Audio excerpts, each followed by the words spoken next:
Things are going incredibly well so far with the pack trail. There's a good crust on the snow on the lake here, and I'm not sinking into it hardly at all. The Smitty Sled, which is new to me, is performing beautifully. Time to go find home.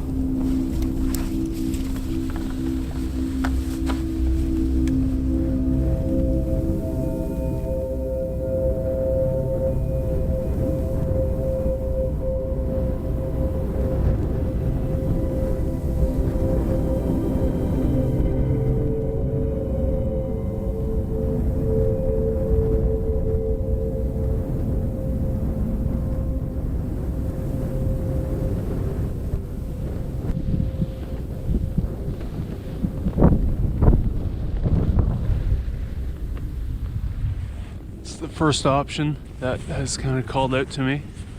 Part of the challenge here is finding something that's actually reasonably open. It can just be so thick around here, but there's a big blizzard coming in tomorrow, coming in from the east and then from the north. I'd be well sheltered from that here, but if I set up right here, I'd be completely exposed to the prevailing west wind and south winds, which isn't ideal. This is going to be home here. Beautiful spot right here. There's a big rock back there. Lots of dead firewood standing in the back, so this is perfect. First step is to get the tent pad level relatively.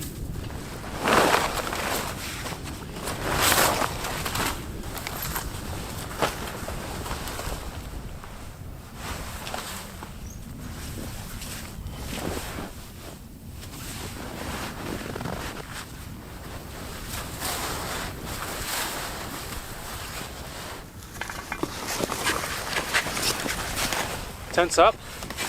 Beautiful lighting in here when sun comes through this cotton canvas, a light colored cotton canvas. It's just beautiful.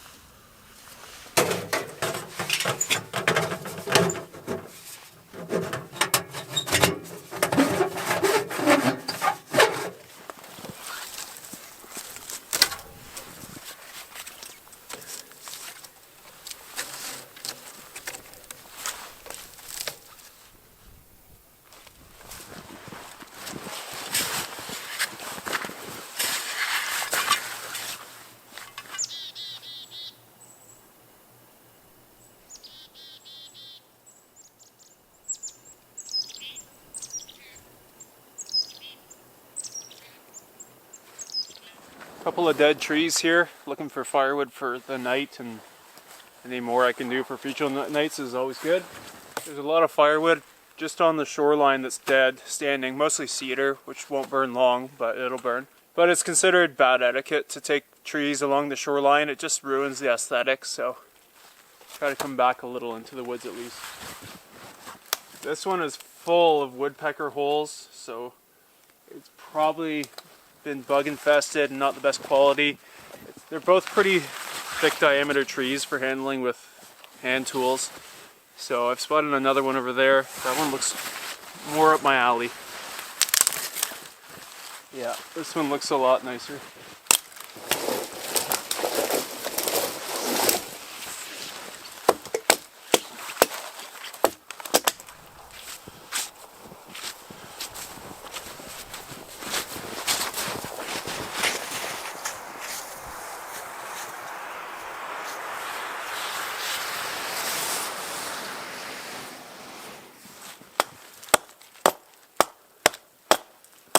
I'm blazing some more dead trees so that they're identifiable with this snowstorm coming tomorrow. Once they're all laden with snow up top, it can be hard to tell if they're dead. It's a lot easier when the wind is blowing all the snow off them like this. Sundog there to the right of the sun. The left will have one too, but it's behind the clouds. Hopefully good omen for the trip.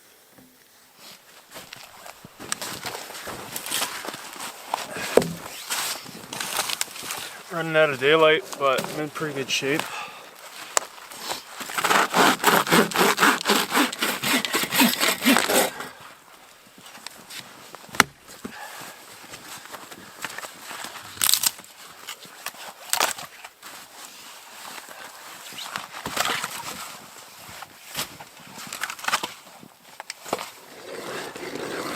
Ice is pretty deep at this time of year, late winter.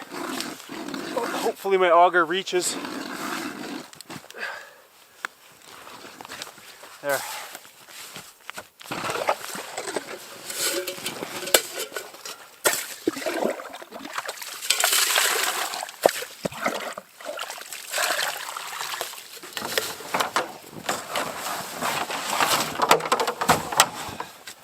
My first real test with the Smitty Sled, and it did beautifully.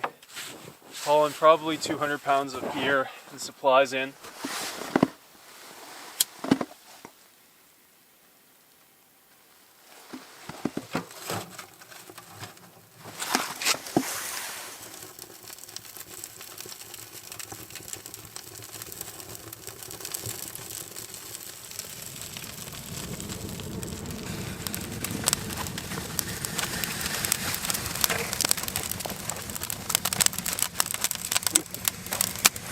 Feels really nice.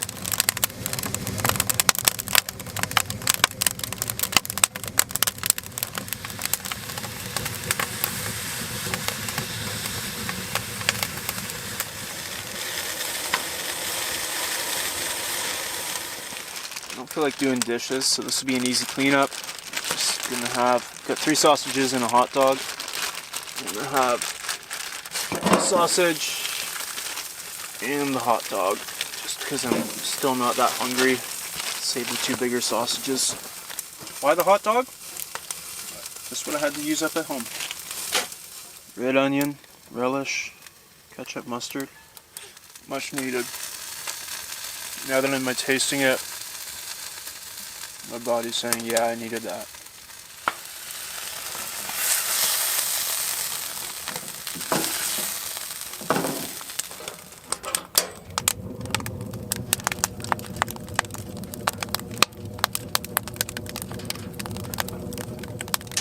Got my dry sleeping clothes on, and I'm totally spent. So happy to be lying down. But the day went perfectly. I'm really well positioned for the rest of this trip. And there's only one thing that wasn't really perfect today. And that was crashing my drone. Batteries were too cold and it lost power. I think it'll be fine though. Anyway, good night.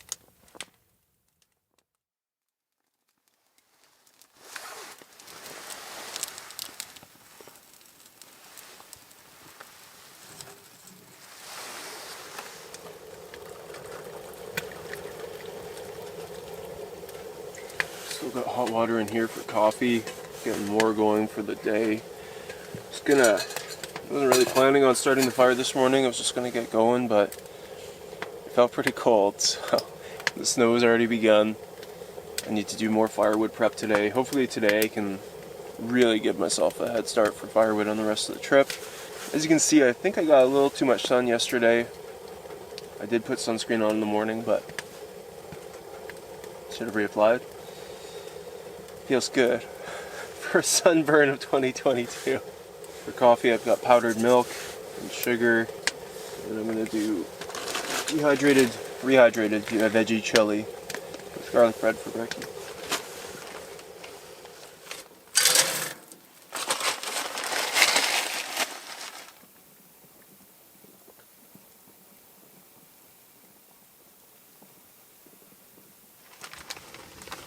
Chili is rehydrated. Just keep them warm on the side table, and flip the garlic toast.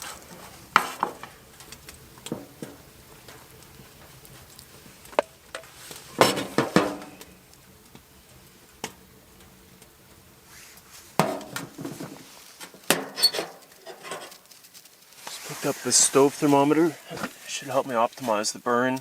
Ideally I want it in that yellow range there. Any colder is crease out generating, and any hotter can warp the stove potentially. This fire's dying down, so it might just get into the yellow. Wow, look at that. Right in the middle of optimal. Nailed it.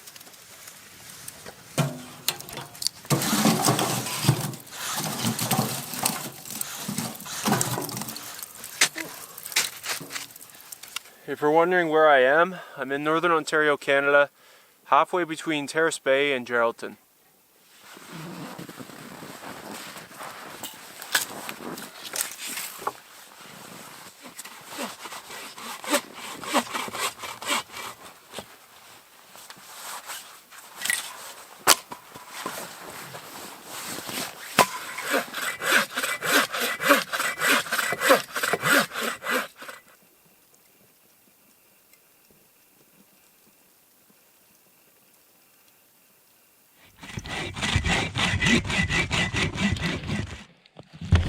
There.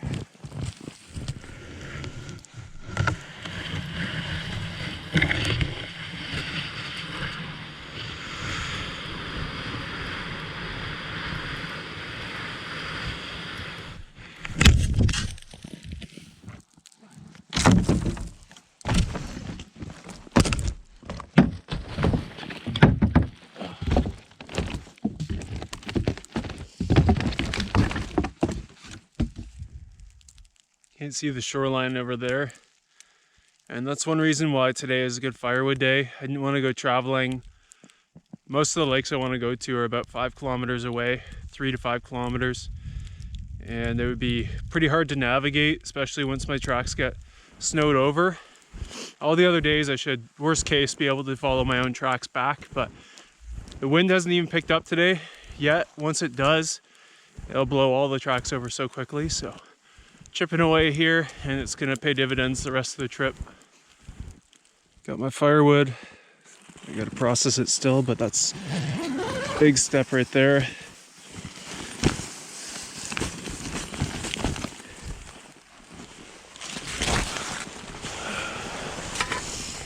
Time for a snack.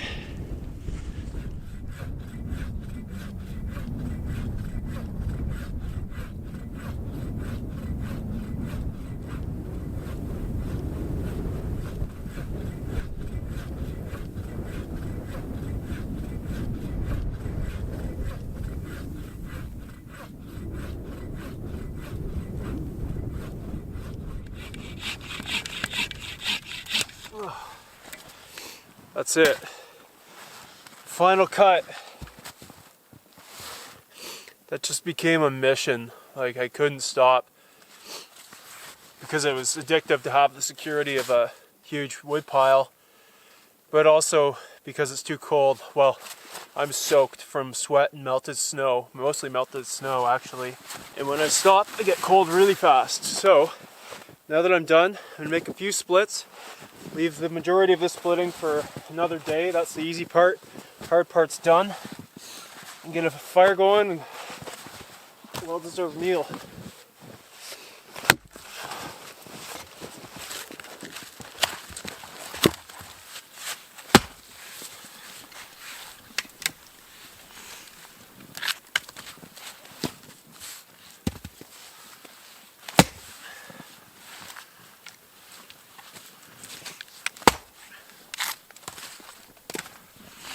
Good enough.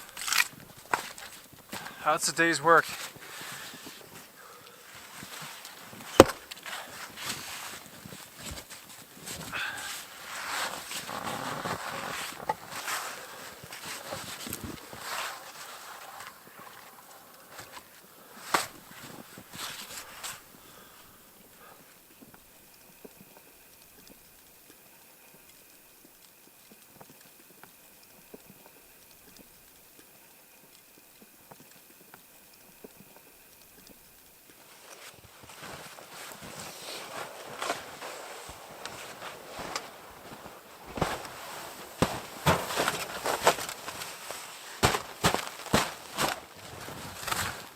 This is all from today.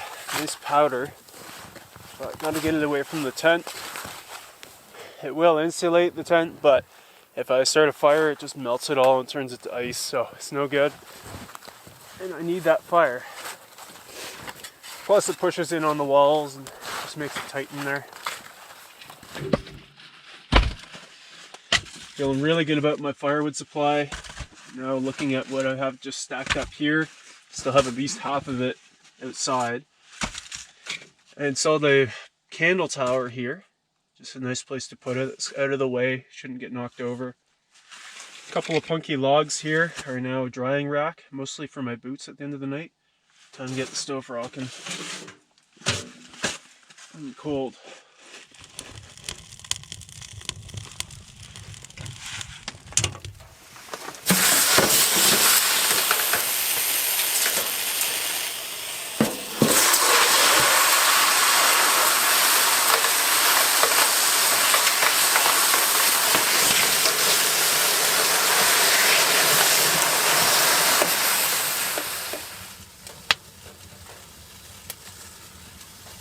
Oh, this feels good. Got water. I'll have dinner on soon as some water's boiling. And got some of my wet clothes off. I'll change the bottom soon. Last night I couldn't even have any scotch, so tonight I feel up to a swig of scotch, so making progress.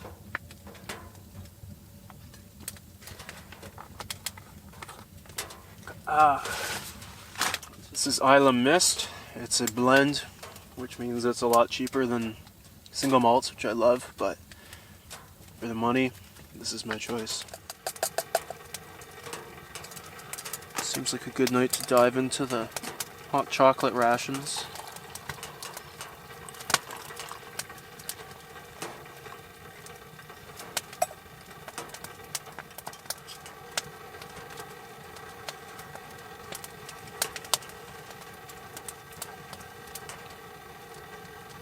A little watery. A little stingy on the rations.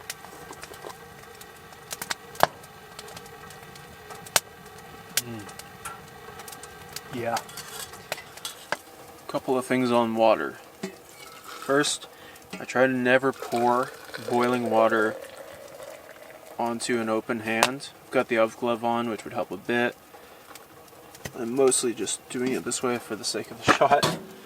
Normally I try and set it down. Last thing you would want out here is a really bad burn from pouring boiling water on your hand. The slip can happen so easily. Second, I've adopted this system where I bring 2 thermoses out. It's close to 2 liters in here. And I can now do the hot water bottle trick 3 times throughout the night. So I can fill this up with boiling hot water, slip it in my sleeping bag. It's like having a hot water bottle at home. And then I can just dump this into the snow beside the stove. I've got a little pour spot, just go straight down because there's 2 or 3 feet of snow beneath me, and refill with one of the hot thermoses. And that'll get me through most of the night, which is especially valuable when I'm cold camping like this. And third, why don't I use snow? There's a lot of fresh snow out there. I'm going to the lake to get water. Why? Snow is full of debris.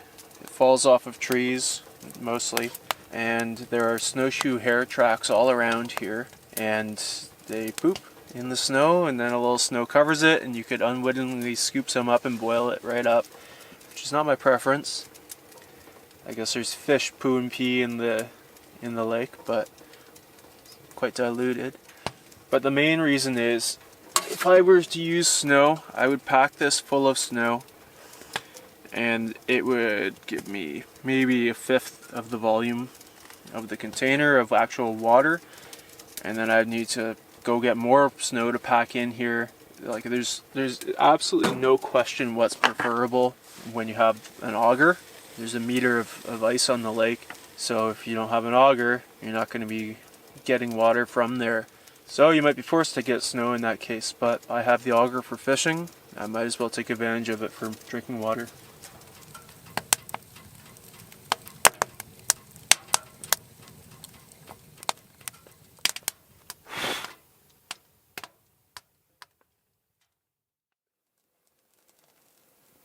Getting her started today.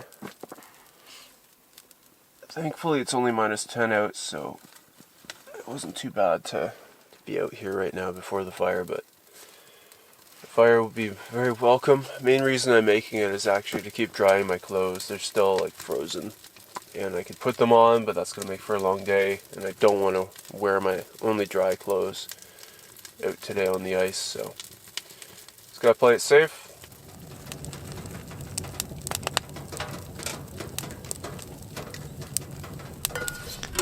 So to stop my watering hole from freezing over, I just bury it in the snow. Beautiful morning. But we didn't get that second blast. We were supposed to get really this lake, this area, was supposed to get a real blast overnight, but that just never came. It was perfectly calm, actually. But with the snow that came all day, that was at least half a foot, probably 8 inches or so. I'm glad we didn't get more, because this is going to make travel difficult to get to other lakes. So, worked out well. Beautiful coating of snow too. Everything looks amazing.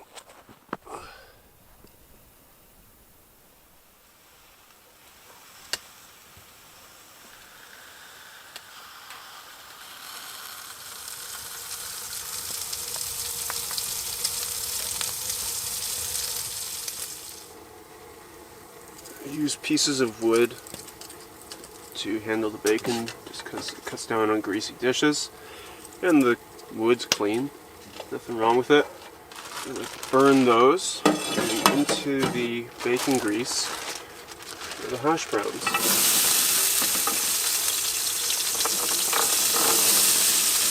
Ooh, that's a lot of hash browns.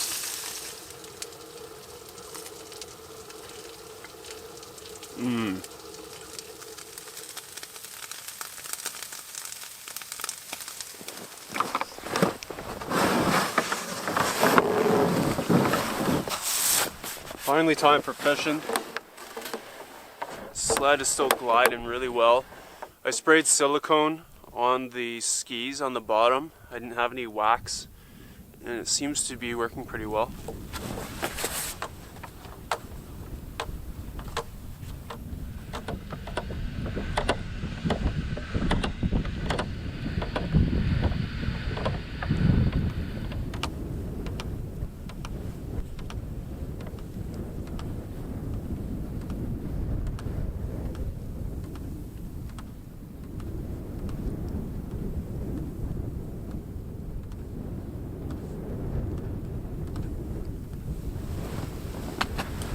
Whoa. Steady. Steady, girl.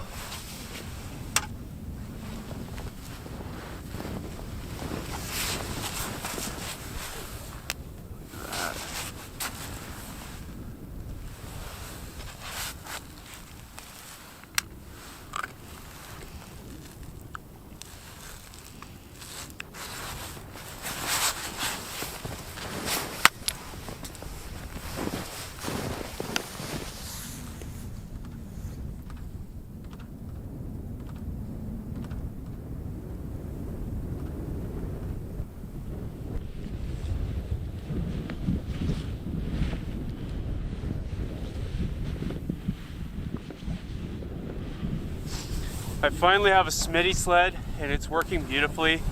Huge thanks to Chris for sending me this kit. He makes them. Gonna start a business, hobby business called Easy Sled in Norland, Ontario, and it's just perfect. I've always wanted a Smitty Sled and people always say you need one. It's so much easier to haul on these skis than hauling the actual pulks themselves. It just glides way better. But I always found that Smitty Sled design seemed overcomplicated, hard to disassemble, heavy, and this finally made it simple. It's just feet that go into the skis. So these will pop out. They're just resting in there with weight, and the same for the bottoms. And then 2 crossbars with pieces that go into the feet. So it's brilliantly simple. And I also drilled holes into the crossbars like Chris recommended to attach the sled. There's another set of holes here so I can shift it over and balance the weight, because right now when it's on this side without anything on this bench I installed, it's sinking this ski in more. So I'm going to center it and it'll float a lot better. Just uses bolts and wing nuts to secure it. Now that it's shifted over, I just need to put the wing nuts back on. That's it.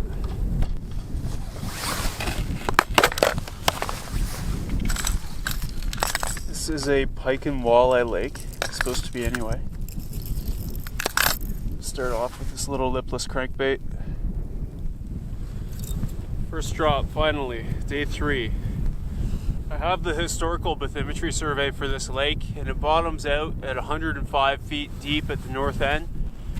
The cliffs here seem like a decent spot to me, but really I just wanted to check them out after looking at them for 2 days. I've never fished this area, never been to these lakes, but there's a resource in Ontario that lists what fish species are in what lake, at least for a fraction of the 250,000 lakes in Ontario. And yeah, it said pike and walleye for this one. Setting the underwater camera down.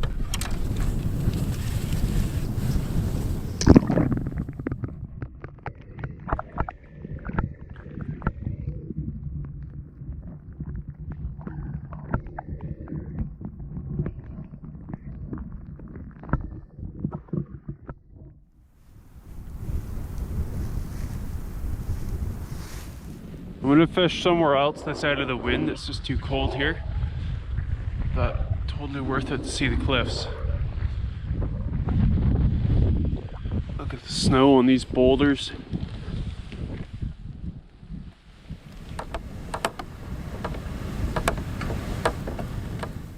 I'm on a new section here off this little point leading into a shallower bay, and if I could find weeds, that would be ideal.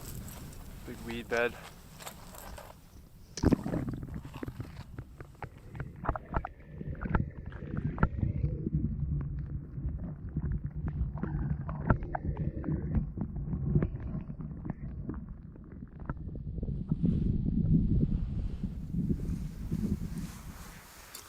Well, I'm calling it.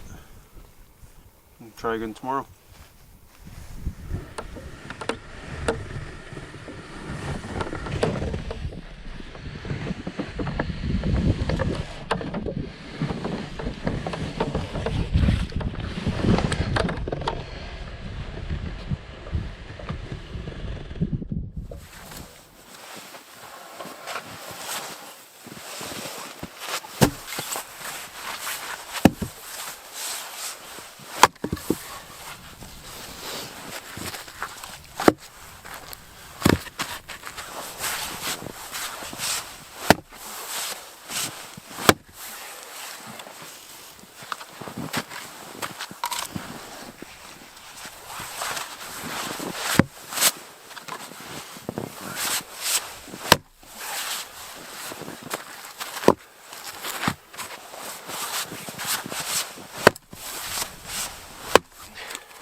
Got camp pretty well sorted out now.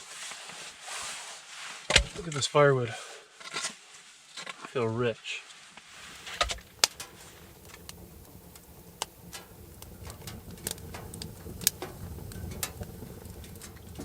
Doing non-calzones tonight.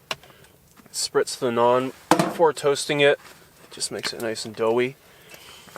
Travel was a lot tougher today with the snow. Those lakes that are 3 to 5 kilometers away now seem a lot farther away than when I came in on a pretty good crust of snow. But more importantly, trotting through snowshoes with snowshoes on through that snow all day, it aggravated whatever tendon or muscle runs up the top of the foot, up the shin. And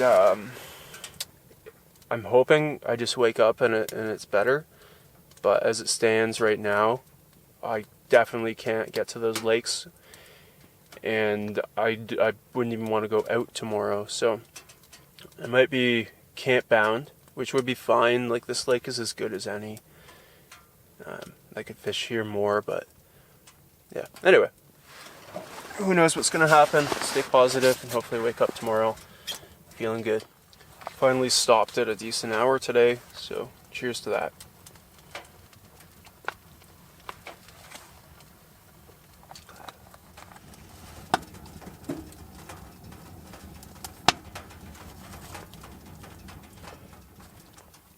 I use this Solio device to get weather out here and connect with air in, the outside world. No cell signal here. And it looks like minus 14 tonight, minus 14 the following night, minus 18, and then minus 24. Minus 24 is kind of, it crosses a bit of a threshold for me. Around minus 20, don't really like to cold camp. No matter what sleeping bag you have, your face has to be exposed to breathe. And it's just like, it's cold on your eyes and nose and mouth all night. So I might have to run the stove all night that night, which uses a lot of firewood and is disturbing to sleep, to wake up every 90 minutes, 2 hours to stoke the stove. I also asked Aaron what the aurora forecast is going to be tonight. It was 4 before I left, and it looks like it's still 4, which is nothing to be excited about. There's a chance you could see northern lights here with the KP of 4, but probably not. So now I know I don't have to wake up to check. Aaron and I love Tolkien, including The Hobbit, and one of our favorite chapters is when Gollum and Bilbo riddle each other. One of them, there are a few I love. One is, it cannot be seen, cannot be felt, cannot be heard, cannot be smelt. It lies behind stars and under hills, and empty holes it fills. It comes out first and follows after, ends life, kills laughter. Any guesses?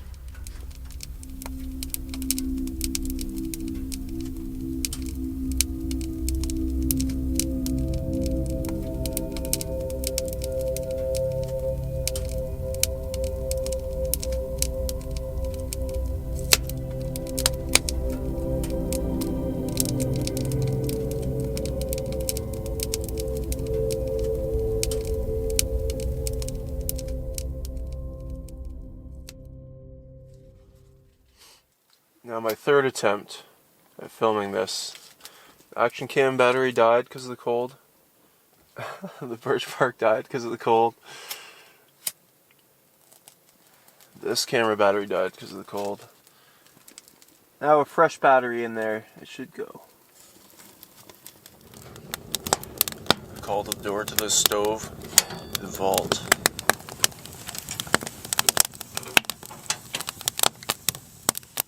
Got up at 4 a.m. to pee, check the stars, which were great. It was minus 16 at that point, and I was feeling a bit chilly. Not too bad, but again, the face being exposed. I wasn't feeling anything from the bottom. I've got a CCF pad, close-cell foam, a sheet of Reflectix, and this Amok Fuel Winter Light with an R value of 5. Absolutely no heat loss from the bottom, I'm sure. Like, you know, I was just very comfortable from the bottom. But my sleeping bag is minus 20 rated. I use a liner in it and wear this big sweater. And that still, there's some soft spots I think where I've maybe lost some down on the sleeping bag. But overall pretty good. But that minus 24 night, yeah, if that pans out, I'll be running the stove for sure.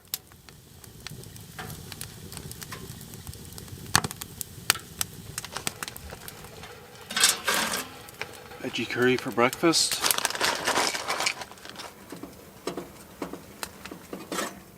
Coffee time.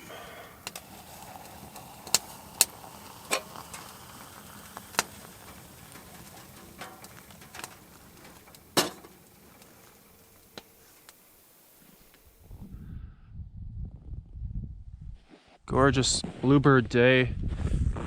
Getting packed up to leave and start fishing. And I noticed some snowshoe hare tracks right past camp.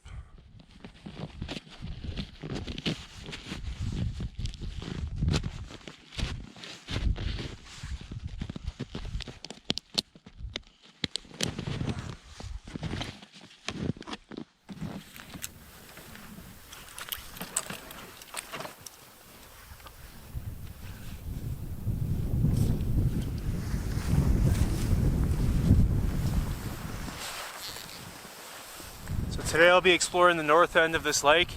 There's a big northeast arm of this lake which maxes out around 10 to 20 feet, and I'm thinking that's the best spawning territory. It's too early for spawning, but they might be starting to kind of pick out their territory, so I think that's a worthwhile spot. Plus I want to try and break a trail that way. That leads to one of the lakes I want to explore. If I have a broken trail, that would help a lot. Might get snowed over by the time I get to use it, but it's worth a shot. Might be able to kill two birds with one stone.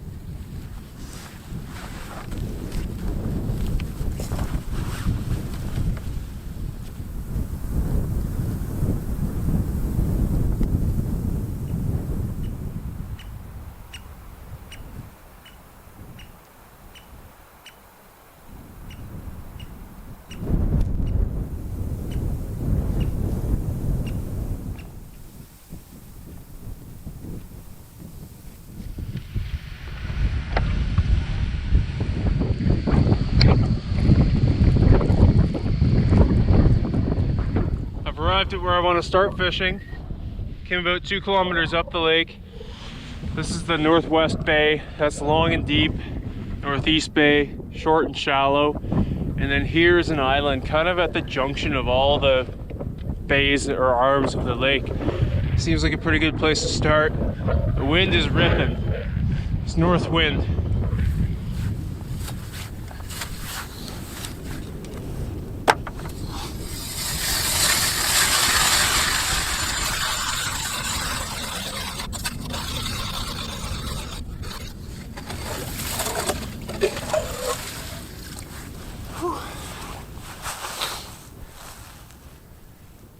Can't drill too many holes in a day at this depth. It's good solid dry ice here at least. Yesterday I was getting into a lot of slush, which makes it so much harder to drill.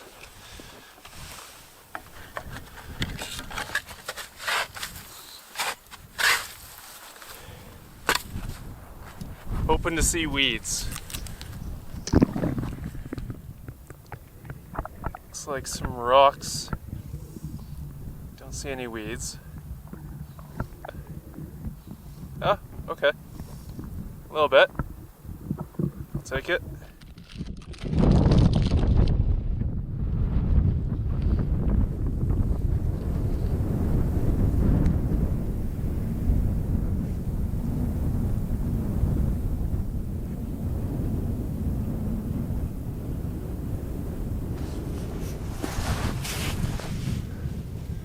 This little guy just swam up the hole. Guide him back down. But yeah, there's life down there. It's hard to imagine, but there is a whole world going on down there through frozen winter. Here's the Hobbit trivia for the day. Alive without breath, as cold as death, never thirsty, ever drinking, all in mail, never clinking. Oh. That moment when you've had absolutely no action and your line catches on the ice for a second and your heart leaps. Oh.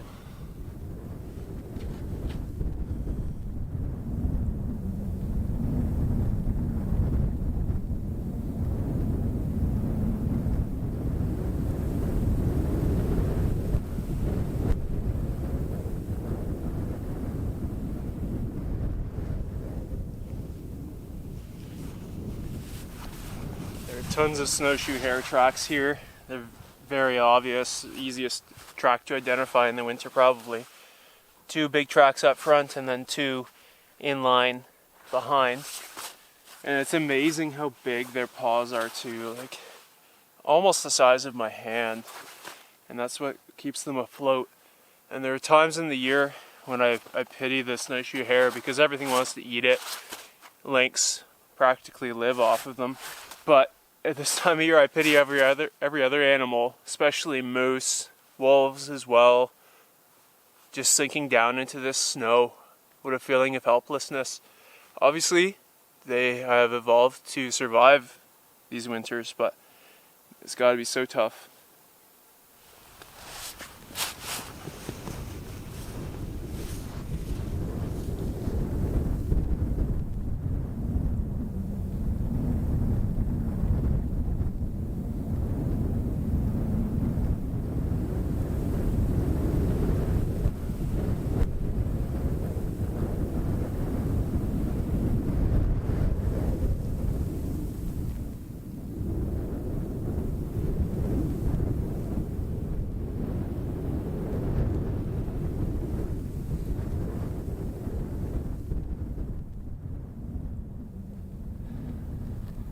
Still no bites. Haven't been able to find a weed bed, which is what I really want. But I'm having a great day. There's been a lot of sunshine and blue sky. Very uplifting. My leg is holding in there. Traveling pretty fine on it, but it's still a warning sign that kind of makes me nervous about going far. But it's the snow. That dumping of snow has probably tripled or quadrupled the difficulty of travel. When I came in on day one on that crust, it was so easy. Now, even with a light load, everything is earned every kilometer. So I'm thinking I'm gonna double down on this lake and just really try to dissect it. If I go to any other lake that I hope to, I'll spend most of the day just getting there and back. So if the point is to fish, then there's not much point to that. Plus, just looking at this map, on this lake on a topo map, it seems like it would be the most beautiful to me. It's got cliffs, bays, islands, a range of depths. It's got it all. My home base is here, so why leave? Looking at it all on a map at home, it's like, ooh, I want to go there and there. It never seems that hard looking at it on a map at home. When you get out here, you come to realize the truth.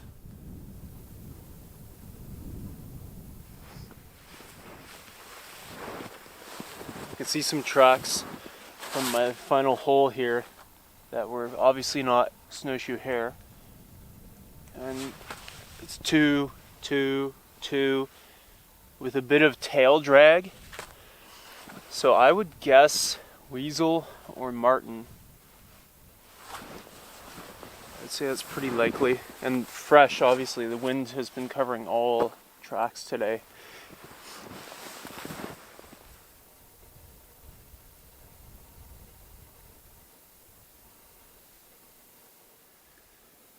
The hole's starting to glaze over, and those little bugs kept swimming up.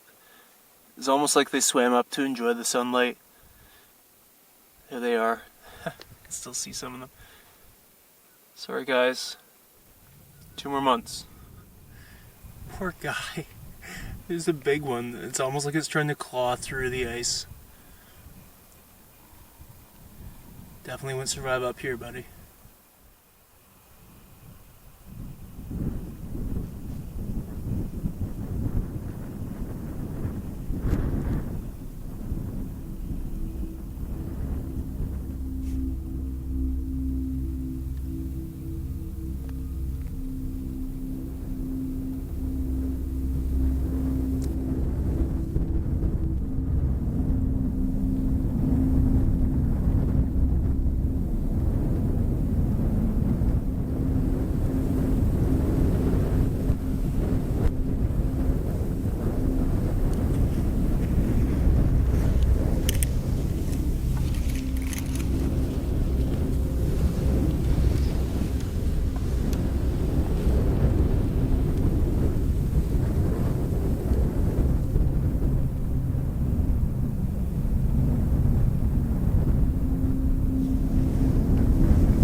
Woke up to pee.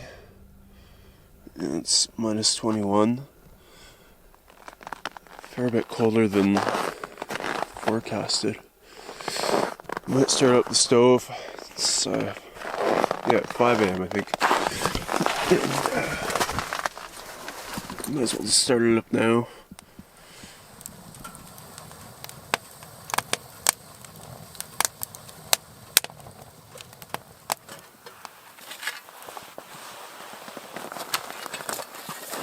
Tried to sleep for a few more hours. Still minus 15. Beautiful day.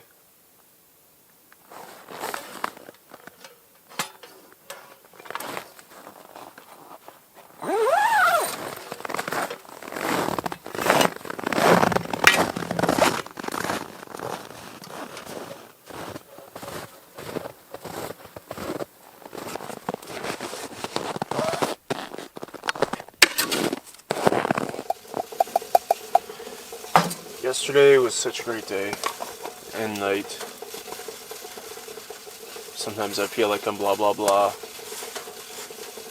but when there's ambiance like that, I would way rather let nature do the talking. I really don't talk that much normally, but when I'm alone, sometimes it just comes out. But I was happy to let nature do the talking last night. That was stunning. The stars were amazing as well, again. Back-to-back nights. Yeah, just the lighting. Felt so good to have all that sunshine.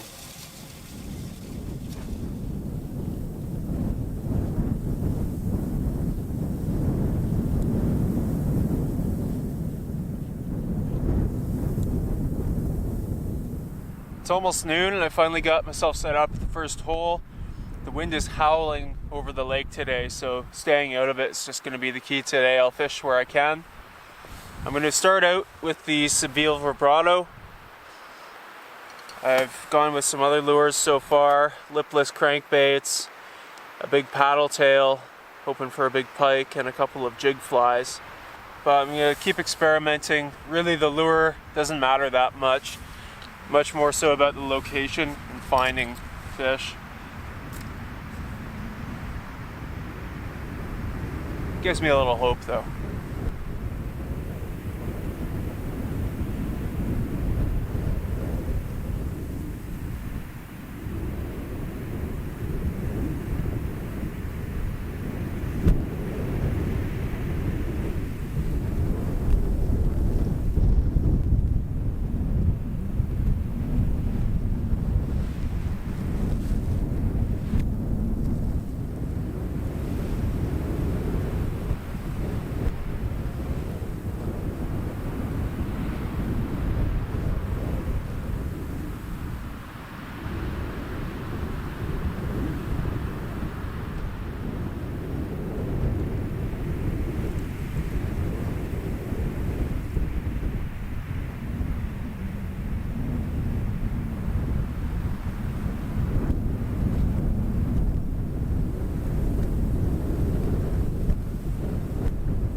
At hole number 2, I'm going to warm up with some kung pao chicken with rice.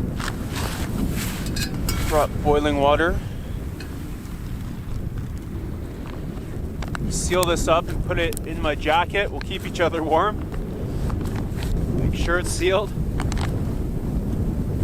Oh, that's nice. Like a hot water bottle. And I brought some hot chocolate powder. This will go a long way. It's just nasty out.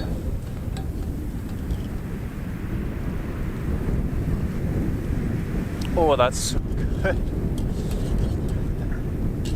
Just what the doctor ordered.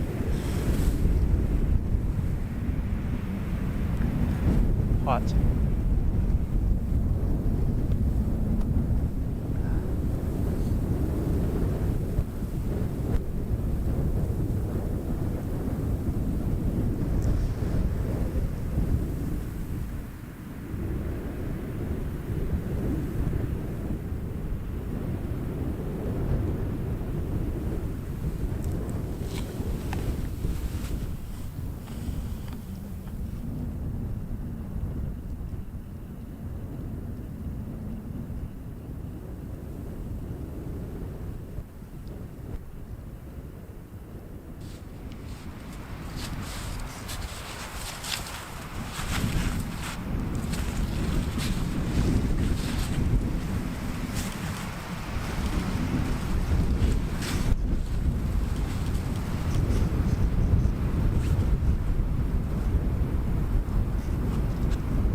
Finished splitting the rest of the wood.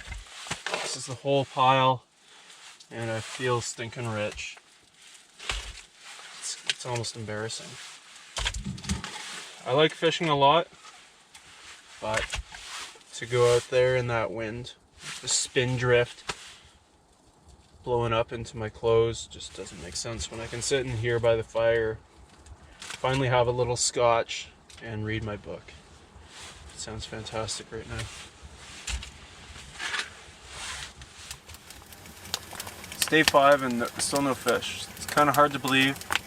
I probably had my line actually wet for 2 hours the 3rd and 4th day. Probably about 2 hours again today. Yeah. So really it's not that crazy when you add it up, but still, you'd think on a remote lake like this, I always get my hopes up, but it's okay. We were watching Yellowstone recently, and John Dutton said he was fly fishing with some guy and said something to the effect of, it took me ages to find out I wasn't here for the fish. It's just about being out here and something to do while you enjoy it. Cheers to that.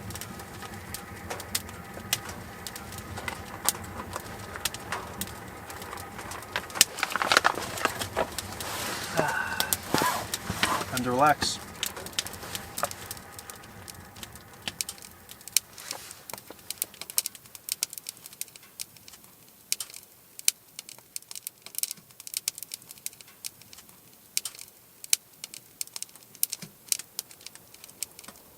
Having a great evening here by the stove, very relaxing, much needed rest every day so far until this one has been busy, make dinner and go to bed, so it's nice to have this time. All enjoyable, but it's nice to have a little downtime. Tonight's riddle: Voiceless it cries, Wingless flutters, Toothless bites, Mouthless mutters. What is it?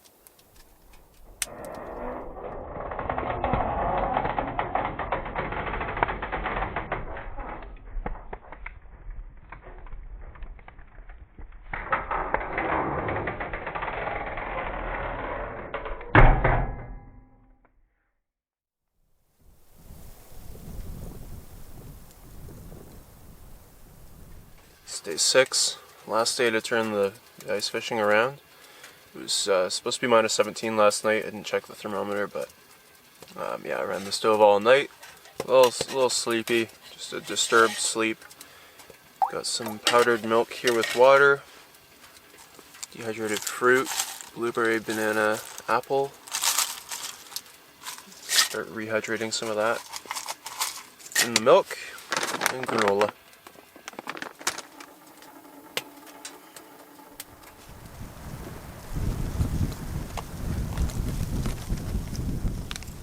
First hole, first drop. Starting out with a Kamuki Smartfish. Just changing what variables I can. I'm really shallow now too. This is my shallowest hole. It's only probably 3 or 4 feet of water beneath the ice. And there's a saying, even a blind squirrel finds an acorn now and then. Even a bad angler, not saying I'm a great angler, but I've done it a lot. Whoa! Even a bad angler should look into a fish now and then, so I'm hoping if I put in the time today, it's gonna happen. It was pretty nasty when I came out. It was hard to will myself to go out, but it's calmed down a bit.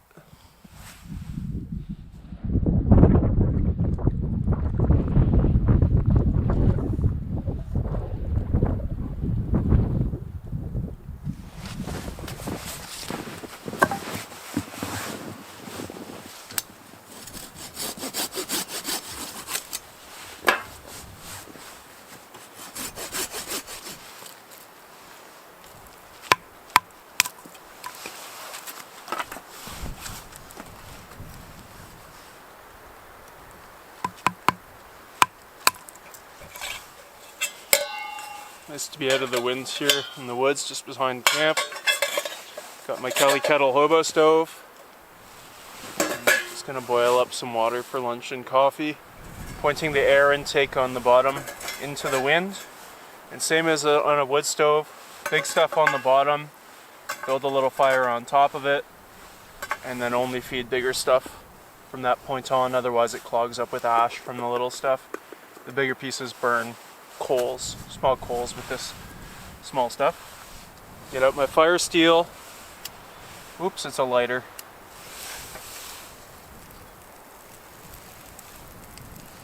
And I finally succumbed to the peer pressure.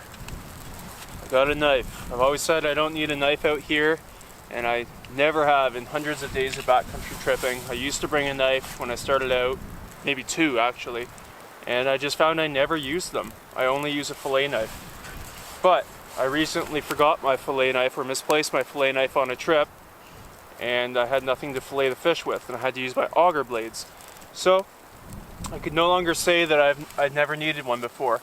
Plus, I was reading a book recently, Arctic Crossing, and the author was told by someone that they fought off a polar bear by stabbing it with a knife, and otherwise they would have died. Personally, I think that's probably a tall tale, but it got me thinking, what if it was my last line of defense? Kind of like bear spray, better to have it than not. So, here I am, eating my own words with my lunch. This is the Mora Companion. It is a pretty cheap knife, $20 at Canadian Outdoor Equipment, but it's supposed to be one of the better value knives out there. Went with carbon steel, so it's more susceptible to rust, but the main reason I want it is actually for batoning firewood like this, for the stick stove. This will allow me to be more dependent on the stick stove in the summer when fuel is wet. Normally I've just burned these whole, but I'll get more heat off of them if they're split, and if they're wet, then it'll be really valuable. So that's mostly what I'll be using it for. Probably nothing else ever.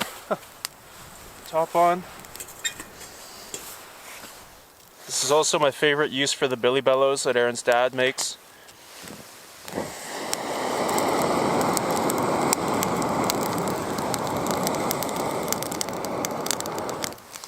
Amazing for a stick stove.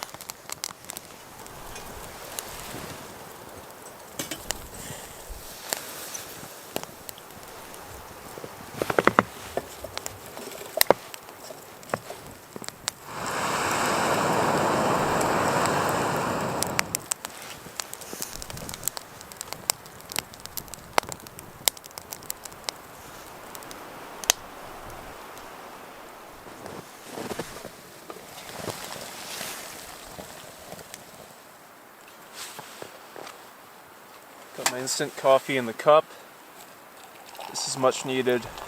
It is just another cold one with the wind. Air temperature is fine, but the wind just cuts.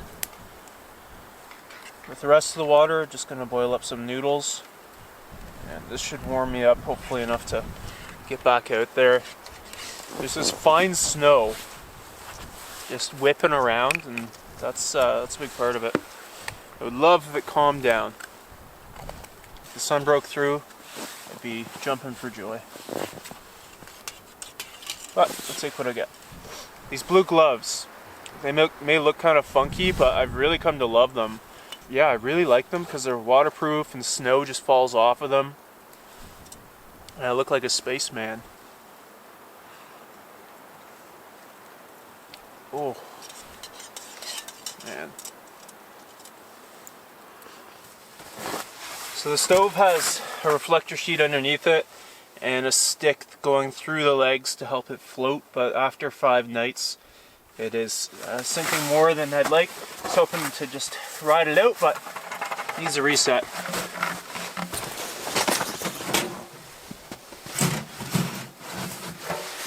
Much better. It's 3:30, it's starting to brighten up. Hopefully that's a good sign of what's to come before dark. Gotten camp in order. It's been an excellent camp. I haven't seen anywhere going all around this lake that I would have rather had, and that's pretty rare. Usually you end up finding something you wish you had taken.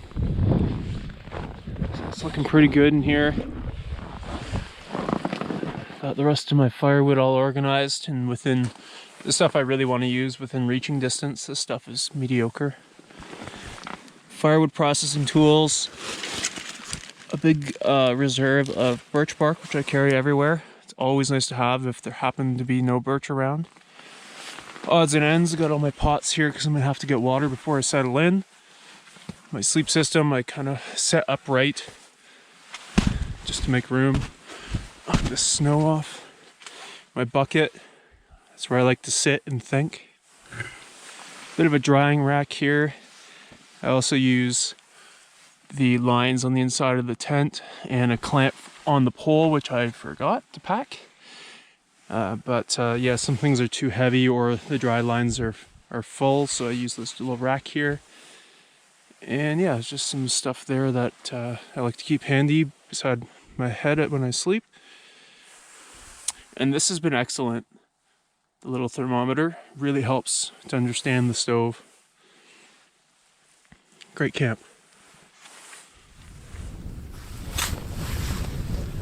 This is my final stand. Last chance to get one. I'm gonna fish my drinking water hole. It would just be perfect irony to go all over this big lake only to catch a fish right near my camp, the first hole I drilled. This hole stayed open the entire time thanks to the insulating power of snow. It's nice not to have to drill it every time. So not only has it stayed open for all 6 days so far, but it has actually gotten a lot wider. It's now pretty much the width of this shovel. And my auger is 6 inches. This shovel's got to be a good 10 inches wide. And that's the warm upwelling of water from the lake. It's actually eating away at the ice around the hole and making tons of slush in this part of the lake.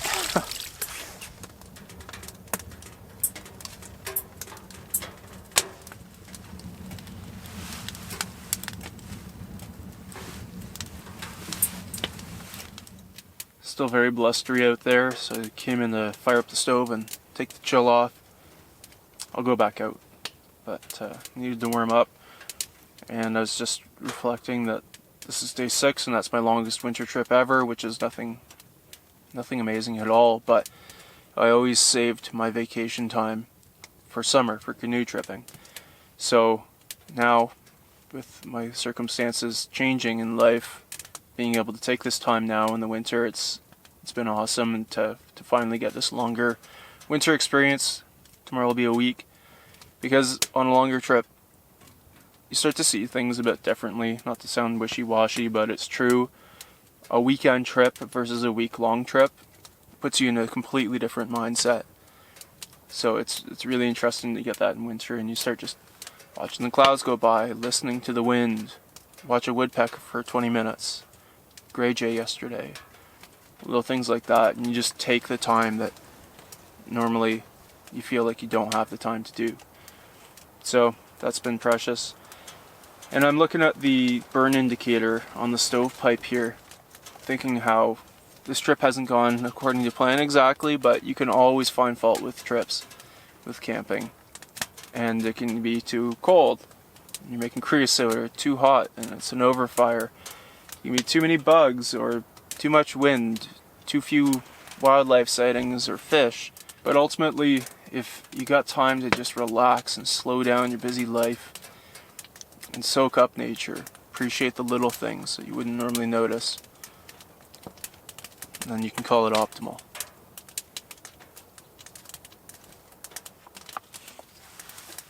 Cheers to an optimal trip.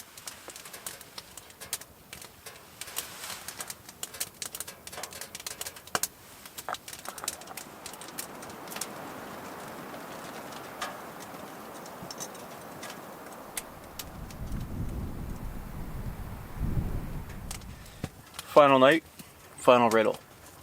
This one's kind of phrased awkwardly, but I still really like it. This thing all things devours. Birds, beasts, trees, flowers. Gnaws iron, bites steel. Grinds hard stones to meal. Slays king, ruins town. And beats high mountain down. Back to it.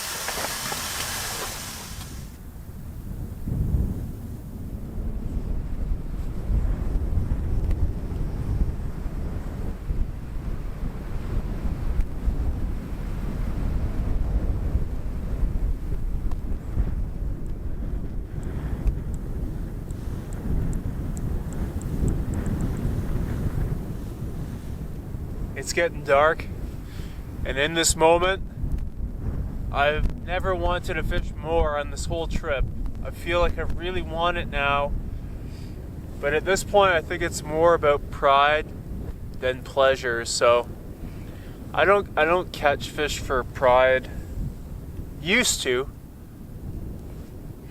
Now that's not what it's about. So I'm gonna head back into my beautiful warm tent. Enjoy the evening.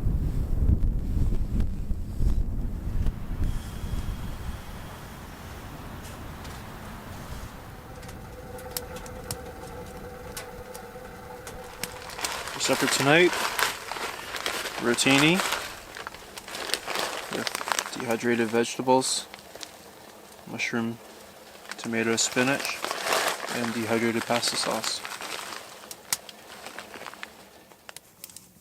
Probably could have used a little more pasta sauce, but I think I'll be in flavor country real soon. Good evening, officer. I believe you'll find all my documentation to be in order. Triple cheddar. All checks out, sir. Welcome to Flavor Country. Hope you enjoy your stay. We always do.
Good time to pack up today, and I could just feel it in the air last night that it was colder than expected.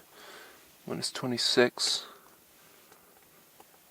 nice crisp morning for hauling out.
Looking back on the week here, I think about a switch turning off in my mind a few days in.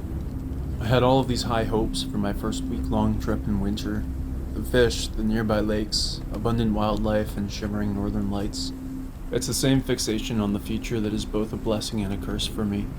But on the fourth day, the sun was dropping and I was beginning to let go of these hopes. It was not a disappointment, but a relief.